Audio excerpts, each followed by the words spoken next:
being tied at Houston for first place, like in ecstasy for just a moment there. You're like, is this real? We knew we were going to have a rope off after to see who won it. Welcome back to the King Division podcast. Today's a cool, very fun episode.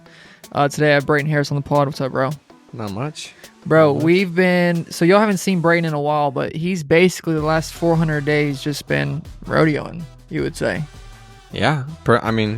That's just for sure. Been at that grind, bro. Chasing them checks. Yep. Direct deposit, cash, check, however they want to... Venmo, however they want me to pay them for a long time. That's for sure. However you want to send me the money. We're out here trying to make a couple bags on this rodeo trail. Last year, I got to travel with Braden and Ty, and we made a lot of memories. And there's been a lot of growth in both of our lives, Braden's life. And Braden, just to fill people in, you've been on one podcast since we got back. We took 8 months off on the podcast. You got on Baptist to Charismatic, that first podcast. Just fill the people in, bro. How was last rodeo season? Everybody knows you're back in rodeo, and if you don't know, if you're new, Braden is a full-time rodeo athlete. That's how he makes his living. He basically gambles for a living, and so it's hedged bets, of course, on his skill. Tell the people how last rodeo season went. Yeah, so last rodeo season was hard. I had a decent start, kind of just after the decent start, just had a long grinding year, and didn't accomplish the things I wanted to. Learned a lot. You can't help but to learn a lot when you're out there. Being at a rodeo every day, it's just hard. And so mentally, everything, you gotta, how to be prepared for the next run and enjoying your life as a Christian person, and all those things. And you're just always trying to be the best version of what God created. You know what I mean? So I think you're always trying to find that balance and, what God wants you to be like, what God wants you to do. So for the rodeo community who knows Braden Harris, they know you came back last year, and we know if you follow rodeo, it was not the rodeo season you expected by any means. Yeah. Kind of went not great. Well, I think that's the thing. Like, there's 15 guys where the rodeo season went as it was expected, and everyone else, it was a different expectation, pretty much, and, you experience the failure and you experience the heartache of not accomplishing what you want to. But like we've talked about, I think that just as much of whenever I win, it's God. It's just the same amount that whenever I lose, it's God. And hopefully finding the God in everything, and that, hopefully he's producing, the character in me to become the type of person he wants me to be. And he's really so much more concerned about the man I become than my net worth. It's true. Yeah. That's actually well said. So we know your standard is to make the NFR. That's every Cowboy standard, especially because Ty's made it 6 times, correct? Was it 5 or 6? 5. 5 times. You grew up and you've roped. It's kind of crazy because, me growing up around here, been around all these NFR Cowboys when you were Ty were younger. Tough Cooper came out here sometimes. Cody Old came out here sometimes. Just many more that I don't even know about came out here in a rope. So you were brought up for NFRs, then to not make the NFR. What do you think is the greatest thing you learned last year? I think there's, seeing places that you weren't good enough, seeing places that, and the main reason I didn't make it last year is just I wasn't good enough at calf roping.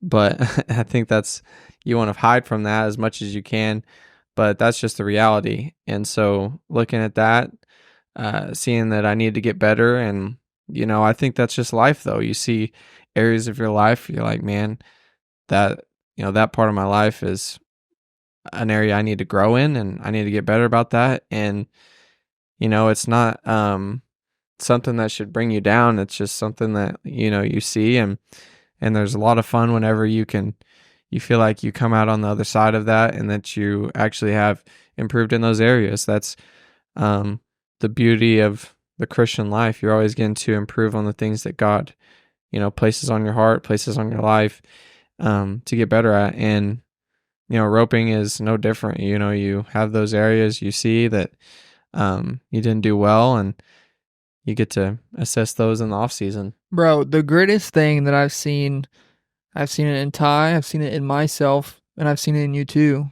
is learning how to be yourself and have fun amidst being in a sport that is so, I mean, it's very much a mental sport, Mm-hmm. but like you get so caught up in the rat race of rodeo and how you're on to the next, where I'm at in the Yeah. standings, always going, Mm-hmm. learning just how to be.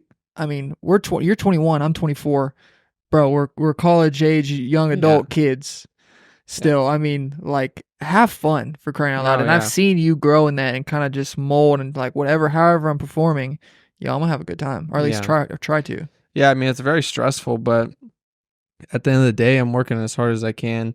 I'm in practice. I'm as focused as I can possibly be.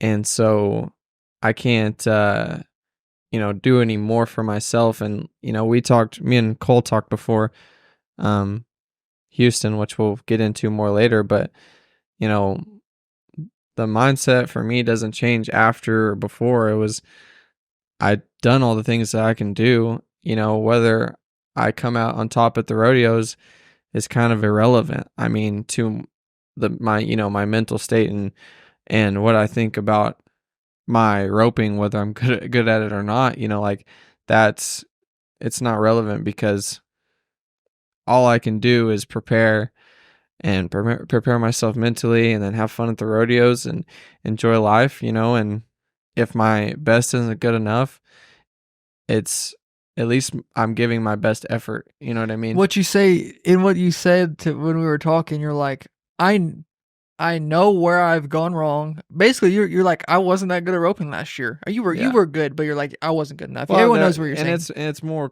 it's more complicated Because you have all those too, techniques. There's so much goes into calf roping. Yeah, I would say like my best, my best runs were still good enough to go against the best guys, but I was obviously not nearly consistent enough at making my best run. That's the difference between the top guys in the world. They make that run very consistently, right? And I might not be the fastest guy in the world or whatever, but at the same time, if I make my best run consistently, it's good enough. You're in the spot to make money every time. Right. So it's not to say, I was the worst ever, or whatever. Or I was just a bum. It was more so tightening areas and tightening a consistent mistake I would make or whatever.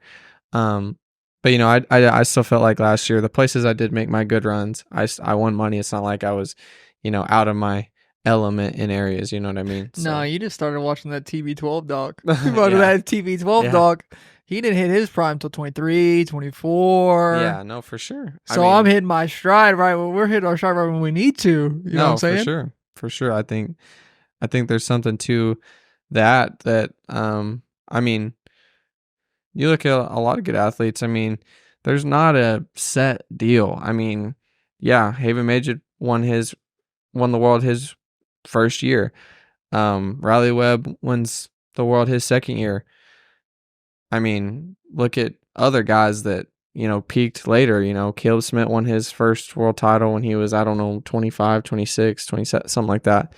And you see in every sport, Tom Brady, late bloomer, didn't even start for his college team all 4 years. Gets his chance in the NFL from a guy being injured when he's 24. I mean, that's just a part of sports that the only thing you can control is your determination, your preparation, your focus. So, whether, the outcome you want happens or not, it's a little bit, though it is in your control, it's a lot less in your control than what you do on your day-to-day is what I should say. Okay, so let's get to Houston, Texas. Everyone who's probably clicking on this podcast, or majority, have heard or seen about a little bit of Houston, We just Texas. put a timestamp on it so that people know. Yeah. I just actually learned I just learned how to do that last podcast. Yeah. So timestamps are here for the first time. Can you? I don't even know how to ask the question. I guess narrate it for us. I mean, it was. I mean, how do you even want to talk? How should we even talk about this? Recap your runs and what led up to it. Just do the final day. Just do the Okay. final day. Okay. Recap what happened Sunday, March 17th in Houston, Texas. Yeah, so Sunday, you're 10 a.m. We tied the calves. Got Cole came along. Yep. I was there. The wife had McKaylin there. McKaylin was there. She's enjoying life too, and exciting part was Cole came, and it'd been a while since you've done a rodeo deal, which is a video in itself. Yeah. But yeah, I tied the calves, and we thought, man, all these calves are great. And just excited, I don't know, I guess I just woke up, and me and Cole talked about it for hours. We're just excited. I was just excited to rope. I mean, your exact words were, it's hard to get up for something these days now. You just need a little stimmy. I mean, roping for the 70,000 for 50 grand, it'll get you up. You feel it the whole day. Like, you wake up. I mean, I would say I slept for 6 hours, 7 hours, and it was, I was just ready to go. Like, I was ready to rope. And so anyway, let's just say when we get there, take a look at my calf. It wasn't a favorite calf. They're all good calves though, and see when I'm up and everything. And so, but we had a little bit different preparation for this run, because me and Ty are both riding the same horse, Old Mo, same horse that Ty won the American on. And so, yeah, I'm breaking down with Ty what calf he has, and we're going watching the video. Yeah, we're calling the people that had our calves, and this, that, and the other. And so anyway, well, about 30 minutes before the run, you're just back there ready to go, and just trying to soak in the moment as much as you can while mentally preparing for your run. And when our event started out pretty rough. Like, how many no times to start? Two no times? First guy he broke out. John Douch missed. Shane Hanchey's calf got up, and then you were Oh no, Ty was third or fourth. Ty was third. He got a 9-7. Then Hanchey's calf got up. So two times. Ty was messy. Ty was leader after 5 runs with a 9-7. Yeah. So the roping was a little bit messy, which I think is somewhat attributed to the fact that we had high stakes, but also we hadn't roped this breed of cattle in a finals before at Houston, and it had seemed that some of the cows were leaving a little bit less sharp than they had in early rounds, so people were getting out, breaking the barrier. The cows were lost; they didn't know where they were at,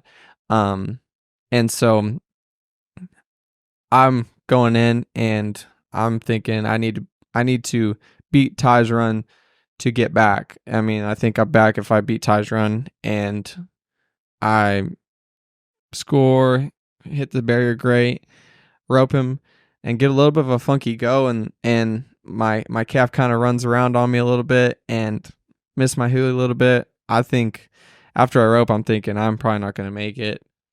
And you wore it on your face too. I mean, yeah, I was not happy about it. And Riley goes, he doesn't do well. Well, so let's set it up actually. So yeah, Shane's calf ends up getting up. Yeah. Which we don't really know that till 2 guys later when Boyd tells us. So I think you're in 4th, but you're really in 3rd. So it comes down to, or you're in 2nd or 3rd. I mean, I'm sorry, you're in 3rd or 4th. And it's like Riley, Marty, and Shad left. Yeah. 3 dogs. Yeah. And then you can go from there. Yeah. So I was 3rd with those 3 guys left, and which I knew, and So Riley, he goes out and he doesn't have um, a good run. He breaks the barrier. And at that point, I'm thinking, my chances probably went from 30% to 40 or 50% at this point. Even with Marty and Shad being, two of the best guys in the world, there's just so many variables to account for.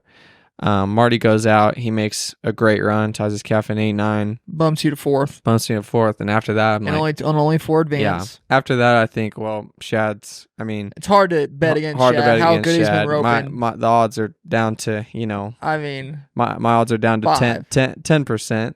I would say going into Shad's run, just because of, again, variables, calf ducking back, the uncontrollables. Not that I would believe Shad would make a mistake, but just.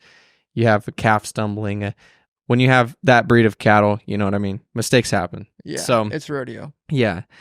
Anyways, controversial call happens. So Shad's roping. Yeah. He goes, and it's a jerk down rule implemented by the Cowboys, which Boyd always says that if it's between 10 and 2 and you rope them and it jerks them over straight backwards, it's a rule to protect the cattle because it is a rough sport, and the most dangerous for the calves is when you jerk them over straight backwards. And so Shad goes and ropes, and it's the rules in between 10 and 2, right? And so it's probably at 10 and 2. It was close. So when I watched it, I didn't think it was. You didn't think? I didn't think it should have been a jerk down. It looked it. I mean, I don't know the rule that great, and from the eye test, it looked. So it was a type of deal like he roped him, he drug his slack outside, and then he kind of rolled it back inside. And when it was down his back, I was like, oh, it's it looks like it's about to be a jerk down. And then the way the calf fell, I was like, I don't think so. I mean, how do you? Yeah. Yeah, I just. But they called jerk down off the rip. If it happened to me, I wouldn't have been like real excited about it. Let's just put it that way. I would have been like, yeah, are we serious? You know what I mean? But like that one time your calf got up. Your calf got up one time like 5.9 seconds last summer. Yeah. And they had to stay down to 6. You were hot. Yeah. That's a whole different. Yeah, that's a whole different discussion. Whole different rodeo. Yeah, whole different discussion. Anyway, so I wouldn't have. I totally get the frustration of where Shad was coming from. Pretty tough call. I mean, it's just one of those deals. Judge's call. But we go. So I'm in the stands. I'm filming. I'm freaking out. Yeah. I think it's a jerk down. Braden's in. He's 4th place, top 4 advance. Yeah. I run downstairs, and it's Marty, you, Brogan was right there, and I don't know who else was there. Maybe Sherman was there, but. Y'all are sitting there talking, and I thought it was a lock, but it wasn't a lock. They actually went back and they kind of reviewed it. So we just didn't know. Y'all just didn't know. We didn't know. Shad was trying to get them to review it because Houston had basically installed a replay. But when you install a replay system like this, the NFL has been doing it for how long, and it's like sometimes you're like, what, what's going on? True. Like, what can you replay that? The replay just opens up a whole new sort of set of problems. Exactly, and it's like, well, what are you using, the Cowboy Channel video? That doesn't show the jerk anyway. You know what I mean? So basically, what's reviewable by being able to see is the barrier line and those things that cost Bo Cooper last year. So apparently they did look at it right after it happened, right after Shad, and it was done after that. But I'm thinking, I don't know. And, the way it looked to me, I didn't think it was. Other people did.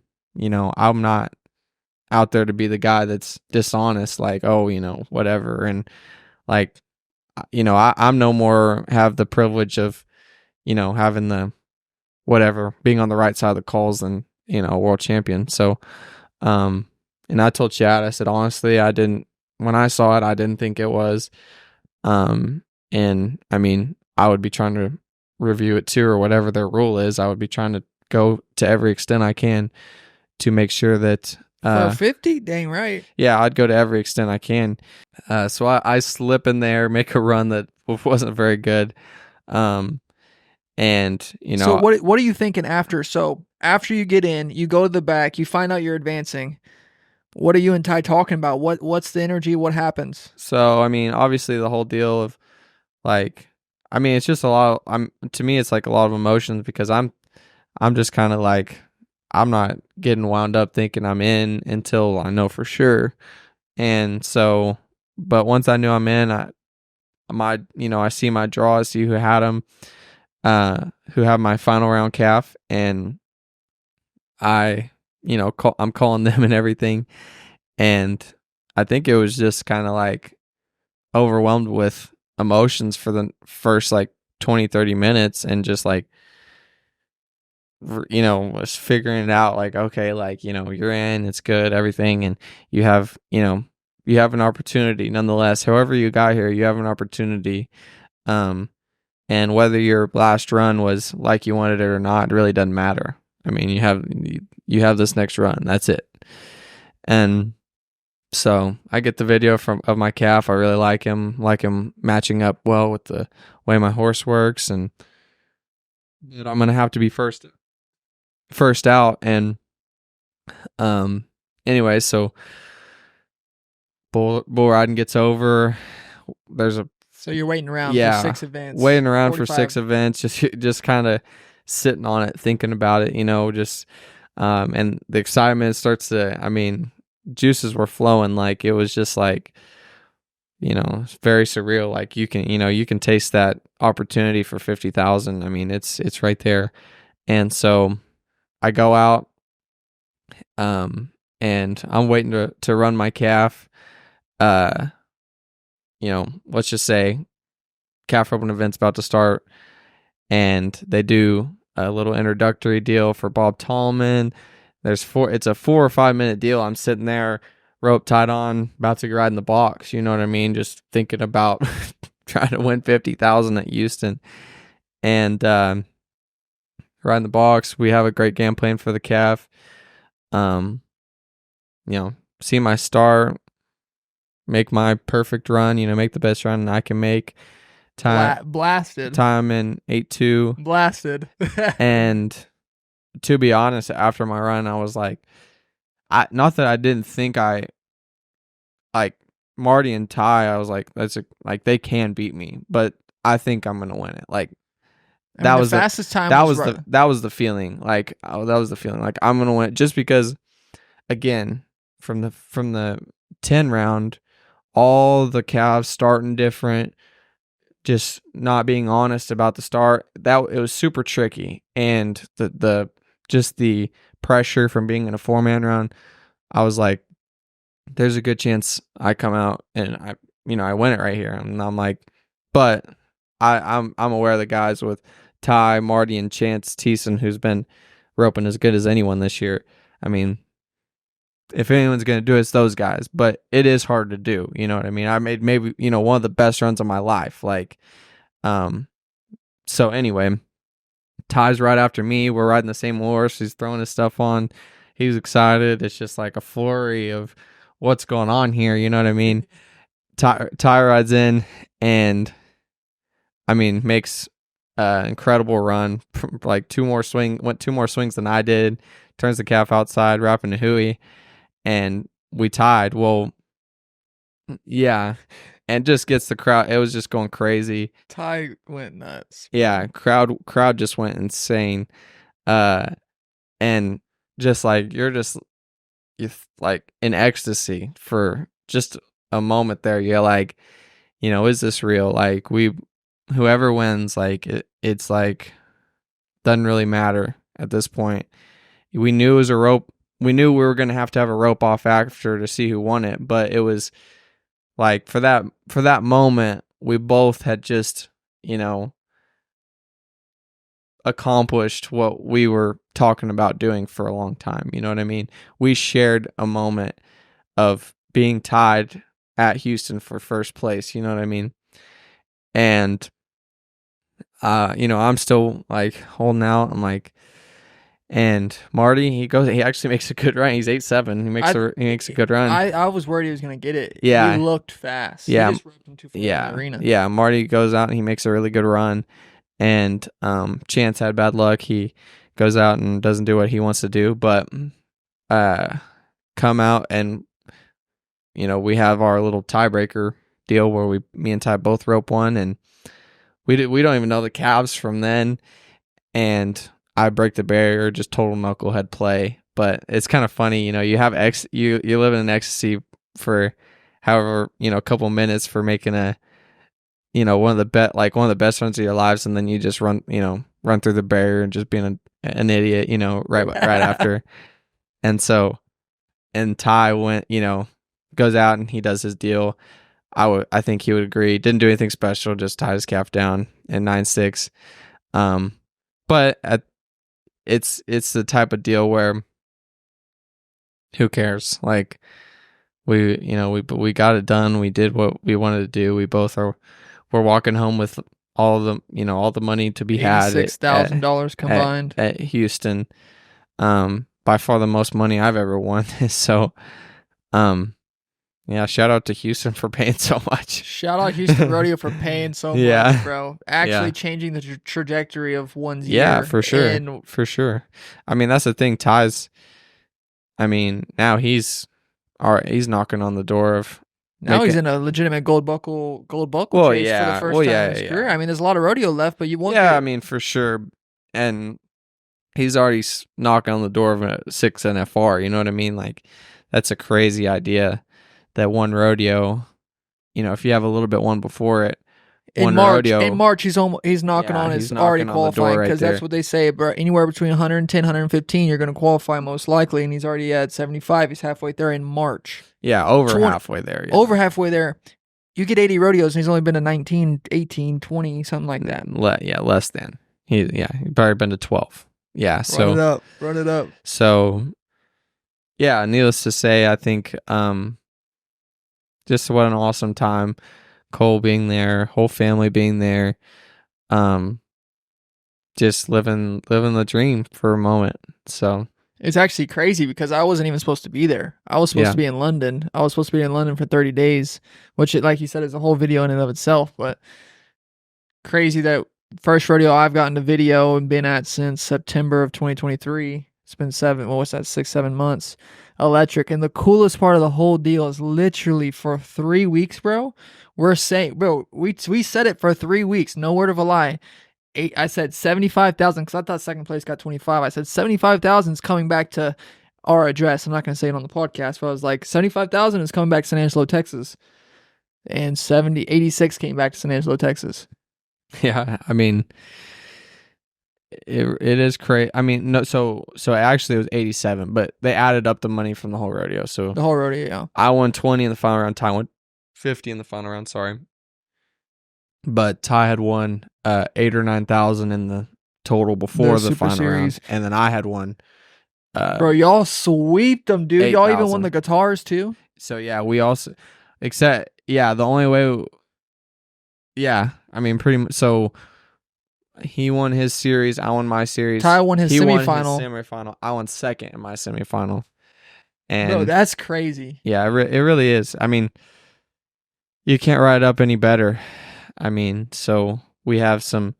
Ty brings home some hardware. I bring my guitar. He has his, everything else. And just to put it in perspective too, you are sitting at 45,000, number 5 in the world at the time of the recording of this podcast. A lot of rodeo to go, but just so y'all know how good this is and how impactful Rodeo Houston is, you had 45,001 August 15th of 2023 with 45 days left to go in the whole season. You now have in March. Yeah, it shows you how rough of a year I had last year too, but it shows you exactly how impactful Rodeo Houston is. It pays.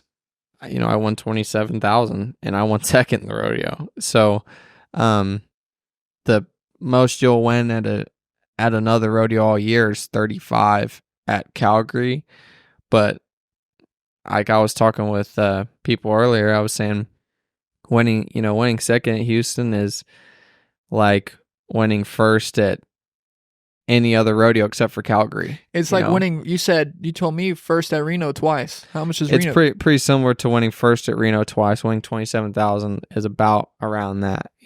People win. Might win 15,000 or up to 17, but pays rounds and those things. But pretty close to winning Reno twice.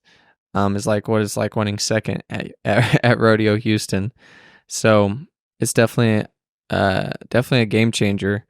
Um, but like I was talking with Cole on the way back, it's, you know, it is what you make. I mean, 45,000 at, at this point, it can, people have been bled out and not make the finals with a lot won early a lot of times. And so, um, you hope that, you have the same preparation and, same belief, and, you hope to obviously have similar results going down the road going forward, and, produce differently than you did last year. But, yeah, you can definitely say that I've had a lot better start this year than what I had for a long time last year. Well, I'll say, dude, it's just I mean, they're the ones competing, but we've been talking about it a lot, dude. You gotta give God the glory, because the odds of tying exactly 8.2, 8.2 any time of any Yeah. rodeo is statistically wild. I'm not gonna say impossible, because it happened to you and John Douch in the Super Series, I think, or in the semifinal. Yeah.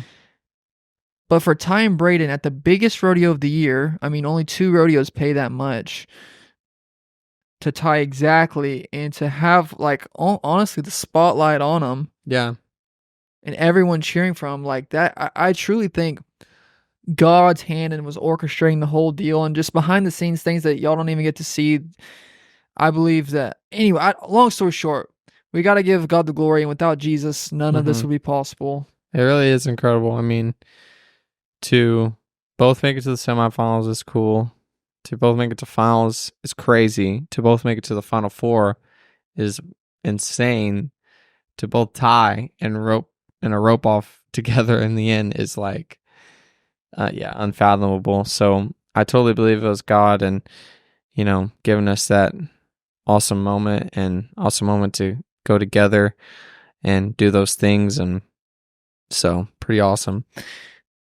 Can you tell us about your infamous 2-year mission trip where you ghosted everybody and you fell off the face of the earth? Yeah. So, I know there's different. Every rodeo announcer ever. He went on a 2-year mission for the Lord. Yeah. I think that, I was at Lifestyle Christianity, which some people that have followed the podcast for long enough know anyway. But I was at Lifestyle Christianity for 2 years, or less than that, actually. I was there for a year, and before that, I just quit rodeo, and I was just in San Angelo, living life. But I would say the year I spent in Fort Worth at Lifestyle Christianity was some of the most like impactful and just what's the word? Life-changing, foundational parts of my life, parts of my faith. For those months, it changed my life for sure. And the ideas and that they put and set in stone in me, I've just grown upon, and that's all. That's, a lot of it just goes back to the basics of things that I learned there from amazing people. So in that time, I would say that it was God growing me. Yeah. More than anything else, it was just a time that God took away to grow me. And something I've talked about with Cole is that if I came back and I never accomplished all the things I wanted in rodeo, that time I took away, that I felt like God called me away, it's 100% worth giving that up to know God the way I do now. So I'll definitely never have any regrets about that. And I know it was God calling me away. So how could you have regrets about something that God's calling you to do? I think just to summarize, so a lot of the announcers, they say that he went on a 2-year mission. He really just quit rodeo for 2 years and went to a Bible college just to learn about the Lord. Nothing crazy. It's funny because every time someone says he went on a 2-year mission, I just imagine you like in a country, like serving, which is amazing. But I personally think you would still be as good as you would be if you wouldn't have taken off. One could say you'd probably be better, but where it's kind of crazy to imagine where you would be, like where you would be, not talking rodeo, but where you would be without taking those 2 years off. I mean, as a roper, you would be good, but who knows the direction your life would have changed because you're such on a good path right now, and the Lord just Yeah. has you straight. That bro, it's really crazy to think about. Yeah, I mean, who knows? You know, Who knows, it doesn't bro? really. I mean, it doesn't really. It's like, I mean, one of those questions. Like, I mean, what God called me to do something. Like, there is no other path to take. It's like there's no other option. I mean, I don't ask God why. I don't, I don't beg for reasons. I just do things that he asked me to do. Or I believe he's asking me to do. Not that I always have it right, but I know 100% that he called me to it. And it's not to say that I wasn't. I was already following God for months before I quit rodeo. To those out there that it's not a necessity to quit rodeo, and has nothing to do with rodeo. But it has to do more so with the people that I got to be around, that got to teach to me and preach to me, and the relationships that I got, and really just foundational things about Jesus and my life with him, my identity, the idea that I am righteous in the eyes of God. It changed my life, and it's something that I could never go back to. Is any other understanding that could take me away from him and take me away from the loving, close relationship that I have with God, that's like friends, that's like your closest companion, is my daily life with God. But my eyes were truly opened up to that in that time, and I'm just living the same way now, and growing and being molded more and more. But foundational ideas, and most of the things that I came to then are just things that I just build off of now. So, as we wrap up, this will be the last question. What do you think is the greatest thing that you learned about God in your two years at Bible college? Yeah, I think I just touched on it a little bit. Like, it's just I've said it before.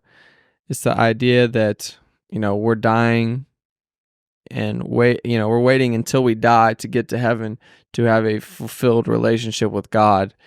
Understanding that God sees us the same way that he sees Jesus, because Jesus lived his life on our behalf. And when we believe in him, we're saying, all the things I've done, all the, stuff that I've called upon, that I've tried to live in for fulfillment, Jesus, I want your life in place of mine. So I'm saying, God, I want you to look at me the way that you look at Jesus. And by the only way that happens is me saying, Jesus, you're the Lord of my life. I follow you. My life is dead. I'm totally yours now. Now I'm picking up my cross and I'm following you. And I think seeing that this is the gospel, right? The gospel is Jesus is eternal life, and you can have Jesus right now. You can live the fulfilled Christian life. You can be righteous and holy and just, not by what you've done, but by the fact that Jesus lived his life on your behalf, and you can call upon him and say, you're my Lord, you're my Savior, and I want to be your friend. And so, all that to say, God's whole plan was all along to take us back to the garden, which is him having a relationship with man, having community, having communion with man, and us being one with him. And so, yeah, that's my heart, that's my goal, and that's my mission, to say the least, that people would know God the way I do, who is someone that isn't looking for us to be good enough to get to him, but him being so good that he, made his way to us, And the righteousness that he displayed by us understanding that we are, we have become who, his life, our ideas, the way we're looked at, we have become like him in righteousness and in, whatever, that our attitude, our lives would change because of it. So all that to be said. Know Jesus as truly a lover. He loves us so much. Mm-hmm. And you put me on that, bro. I mean, God met me, but I've learned so much through this guy right here. Learning more about Jesus. I used to be this very religious, conservative guy. Started listening to the same people he's listening to. Then I became a softie who loves Jesus and weeps all the time and cries. Man. Yeah. I mean, this guy right here, if y'all get a chance just to talk to him in person, ask him about the Lord, and you'll be blessed by the conversations you get into. Please do. With that being said, congratulations to Ty Harris, bro. We're so proud of you, man, and so proud of the things. I mean, there's no one else that deserves it more than Ty Harris, one of the hardest working dudes I know. He's done so much for me, and we're proud of you, bro. So that's another episode of the Kingdom Vision podcast. We'll see you on another episode. We'll see you next week. Make sure y'all follow along with Braden and how he does this season.